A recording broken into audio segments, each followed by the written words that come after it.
हर वक्त हम सुनते हैं पाकिस्तान पे इतना कर्ज, श्रीलंका डिफॉल्ट हो गया और अमेरिका खुद ट्रिलियन डॉलर लोन में डूबा हुआ है। लेकिन सवाल यह है, कर्ज देता कौन है और उनके पास इतना कर्ज आता कहां से है।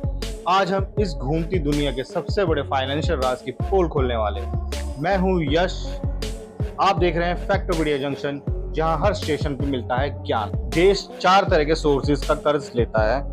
नंबर 1, IMF एक ग्लोबल बैंक जैसा है जो तब हेल्प करता है जब किसी कंट्री का इकोनॉमिक बिल्कुल गिरने लगता है। एग्जाम्पल पाकिस्तान, अर्जेंटीना, श्रीलंका सब IMF से बेल आउट ले चुके हैं।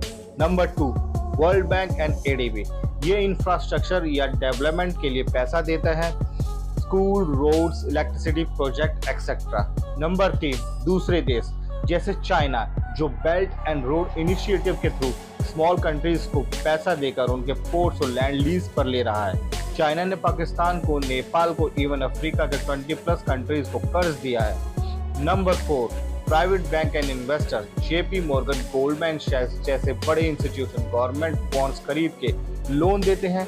ये पैसा प्रॉफिट के लिए होता है, इंटरेस्ट के चक्कर में। सेगमेंट 2, पैसा आता कहां से है। अब बात आती है, ये IMF, वर्ल्ड बैंक या अमेरिका के पास इतना पैसा आता कहां से है। जवाब हैरान कर देगा। Number 1, central bank currency printing. America के फेडरल रिजर्व डॉलर प्रिंट करता है और दुनिया भर में डॉलर चलने की वजह से उनका लोन एक्सेप्ट होता है। ये डॉलर डोमिनेंस का मैजिक है। फॉरेन रिजर्व चाइना जैसे देश एक्सपोर्ट से इतना पैसा कमा लेते हैं कि उनके पास बिलियंस में फॉरेन रिजर्व होते हैं जो वो लोन के फॉर्म में बांट देते हैं। Sovereign wealth fund Saudi Arabia, Norway जैसे ऑयल रिच कंट्रीज अपनी ऑयल इनकम को इन्वेस्ट करते हैं और लोन भी देते हैं।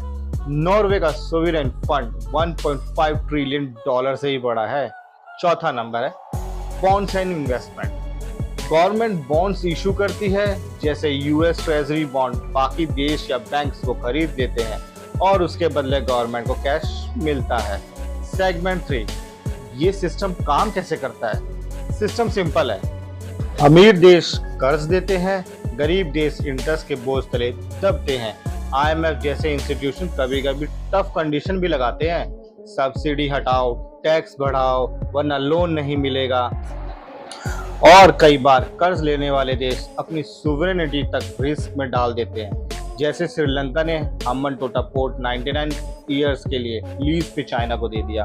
तो दोस्तों, जब भी आप सुनो कि देश पे इतना कर्ज हो गया है, एक बार ये जरूर सोचना वो कर्ज आया कहां से और किस प्राइस पे।